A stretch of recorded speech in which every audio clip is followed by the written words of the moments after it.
بسم اللہ الرحمن الرحیم۔ دوسری فصل خاص درود کے خاص فضائل کے بیان میں۔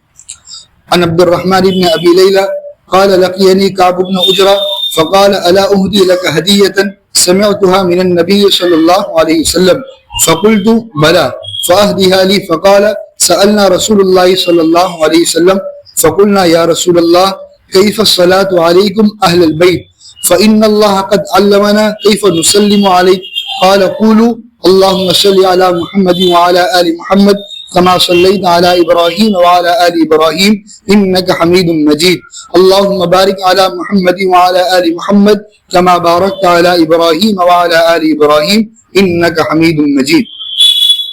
حضرت عبد الرحمن رضی اللہ تعالیٰ عنہ کہتے ہیں کہ مجھ سے حضرت کعب رضی اللہ تعالیٰ عنہ کی ملاقات ہوئی۔ وہ فرمانے لگے کہ میں تجھے ایک ایسا ہدیہ دوں جو میں نے حضور صلی اللہ علیہ وسلم سے سنا ہے۔ میں نے عرض کیا ضرور مرحمت فرمائیے۔ انہوں نے فرمایا کہ ہم نے حضور صلی اللہ علیہ وسلم سے عرض کیا یا رسول اللہ آپ پر درود کن الفاظ سے پڑھا جائے؟ یہ تو اللہ تعالیٰ نے ہمیں بتلا دیا کہ آپ پر سلام کس طرح بھیجیں۔ حضور صلی اللہ علیہ وسلم نے ارشاد فرمایا کہ اس طرح درود کرو، اے اللہ درود بھیج محمد صلی اللہ علیہ وسلم پر اور ان کی آل پر، جیسا کہ آپ نے درود بھیجا حضرت ابراہیم علیہ السلام پر اور ان کی آل اولاد پر۔ اے اللہ بے شک آپ ستودہ صفات اور بزرگ ہیں۔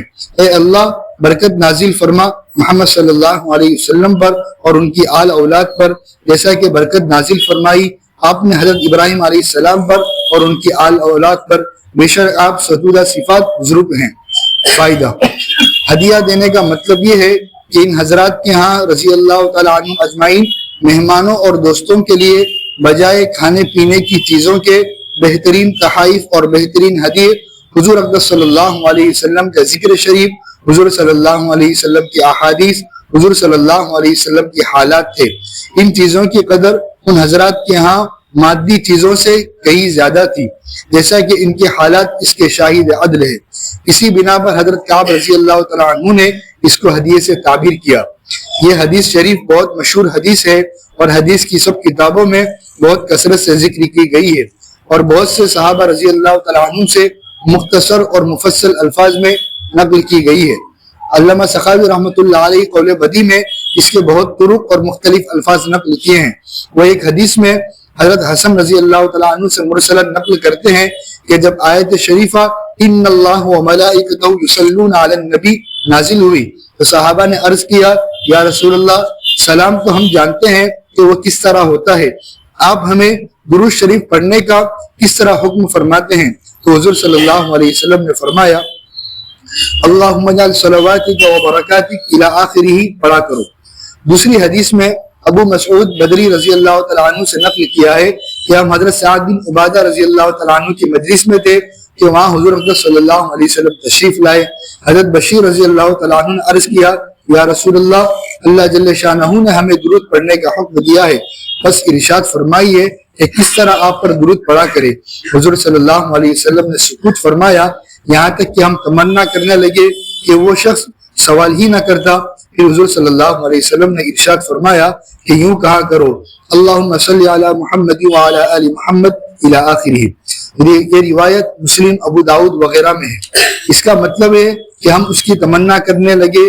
یہ ہے کہ ان حضرات صحابہ رضی اللہ تعالیٰ عنہ اجمعین کو غایت محبت اور غایت احترام کی وجہ سے جس بات کے جواب میں نبی کریم صلی اللہ علیہ وسلم کو تأمل ہوتا یا سکوت فرماتے تو ان کو یہ خوف ہوتا کہ یہ سوال کہیں منشاء مبارک کے خلاف تو نہیں ہو گیا، یا یہ کہ اس کا جواب نبی کریم صلی اللہ علیہ وسلم کو معلوم نہیں تھا، جس کی وجہ سے حضور صلی اللہ علیہ وسلم کو تأمل فرمانا پڑا۔ بعض روایت سے اس کی تائید بھی ہوتی ہے۔ حافظ ابن حجر رحمۃ اللہ علیہ نے طبری کی روایت سے یہ نقل کیا ہے کہ حضور صلی اللہ علیہ وسلم نے سکوت فرمایا یہاں تک کہ حضور صلی اللہ علیہ وسلم پر وحی نازل ہوئی۔ بسم اللہ الرحمن الرحیم الحمدللہ رب العالمین والصلاة والسلام علی سید الانبیاء والمرسلین محمد وآلہ وصحبہ اجمعین، اما بعد فقد قال اللہ تعالی فی القرآن المجید والفرقان الحمید فاعوذ باللہ من الشیطان الرجیم بسم اللہ الرحمن الرحیم ان اللہ وملائکتہ یصلون علی النبی یا ایہا الذین آمنوا صلوا علیہ وسلموا تسلیما اللہم صلی علی سیدنا و شفیعنا و حبیبنا و سندنا و سیدنا مولانا محمد وعلی آل سیدنا و نبینا مولانا محمد وبارک وسلم تسلیما کثیرا کثیرا کثیرا اللہم لک الحمد کلہ ولک الشکر کلہ اللہم لا احصی ثناء علیک انت کما اثنیت علی نفسک اللہم لک الحمد کلہ ولک الشکر کلہ اللہم لا احصی ثناء علیک انت کما اثنیت علی نفسک ربنا اغفر لنا ذنوبنا واسرافنا فی امرنا وثبت اقدامنا وانصرنا علی القوم الکافرین۔ اس وقت حسب سابق جمعہ کے دن عصر کی نماز کے بعد ہم حضور اقدس صلی اللہ علیہ وسلم کی خدمت میں صلاۃ و سلام پیش کر رہے تھے۔ حضور اقدس صلی اللہ علیہ وسلم کی خدمت میں صلاۃ و سلام پیش کرنا بہت بڑی سعادت ہے، بہت ہی مبارک اور بہت ہی اچھی چیز ہے۔ اللہ جل جلالہ خود حضور اقدس صلی اللہ علیہ وسلم پر رحمت نازل فرماتے ہیں اور حضور صلی اللہ علیہ وسلم پر ہمیں بھی دعا کرنے کا، درود پڑھنے کا اللہ تبارک و تعالیٰ نے حکم دیا ہے۔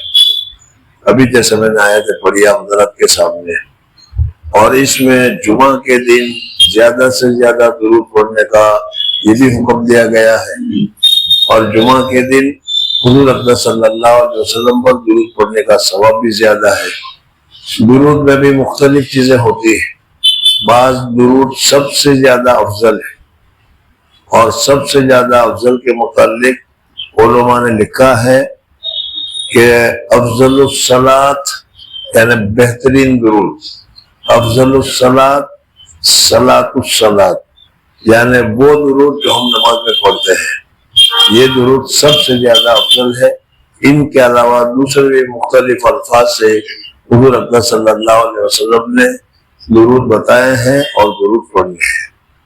صحابہ کرام رضوان اللہ تعالیٰ نے مجمعین نے حضور اقدس صلی اللہ علیہ وسلم سے پوچھا، دوسری حدیث میں آتا ہے کہ پہلے جب نماز پڑھتے تھے تو اس وقت وہ فرماتے ہیں السلام علی فلان السلام علی فلان السلام علی فلان، اور پھر حضور اقدس صلی اللہ علیہ وسلم نے التحیات للہ والصلوات والطیبات والسلام علیکہ ایہا النبی ورحمۃ اللہ وبرکاتہ السلام علینا وعلی عباد اللہ الصالحین اشہد ان لا الہ الا اللہ واشہد ان محمد عبدہ ورسولہ۔ جب یہ بتا دیا تو صحابہ نے کہا کہ یا رسول اللہ صلی اللہ علیہ وسلم، آپ کی خدمت میں سلام کیسے پیش کیا جائے وہ تو ہمیں معلوم ہو گیا، لیکن اللہ تبارک و تعالیٰ نے فرمایا کہ صلو علیہ وسلم تسلیما، تو درود کیسے پڑھا جائے یہ ہمیں معلوم نہیں ہے۔ تو پھر حضور اقدس صلی اللہ علیہ وسلم نے پہلی مرتبہ جو حدیث ابھی تم نے سنی، اس میں درود ابراہیمی جس کو ہم کہتے ہیں نماز میں جو پڑھتے ہیں، وہ حضور اقدس صلی اللہ علیہ وسلم نے ہم کو بتایا۔ بزرگوں اور دوستوں، ہمارے درمیان اور صحابہ کرام رضوان اللہ تعالیٰ علیہ مجمعین کے درمیان ایک بنیادی فرق ہے۔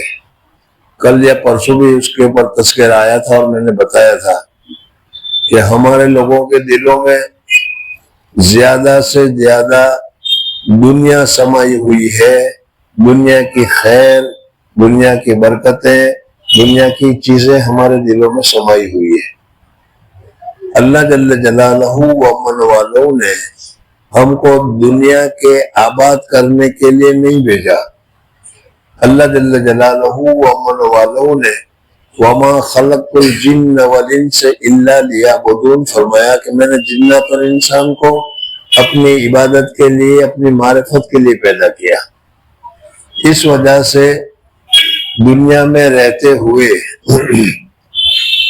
دنیا میں کھانے کی بھی ضرورت ہے، دنیا میں پینے کی بھی ضرورت ہے، رہنے کی بھی ضرورت ہے، مکان کی بھی ضرورت ہے، سواری کی بھی ضرورت ہے، لیکن اس ضرورت کو حاصل کرنے میں ساری تگ و دو، ساری محنت کو لگا دینا اور دوسری ساری محنتوں کو چھوڑ دینا یہ عقل مند کا کام نہیں۔ آج ہم لوگ دنیا میں ایسی محنت کر رہے ہیں جیسے دنیا میں ہم کو دائمی طور پر رہنا ہے، ہمیشہ کے طور پر رہنا ہے۔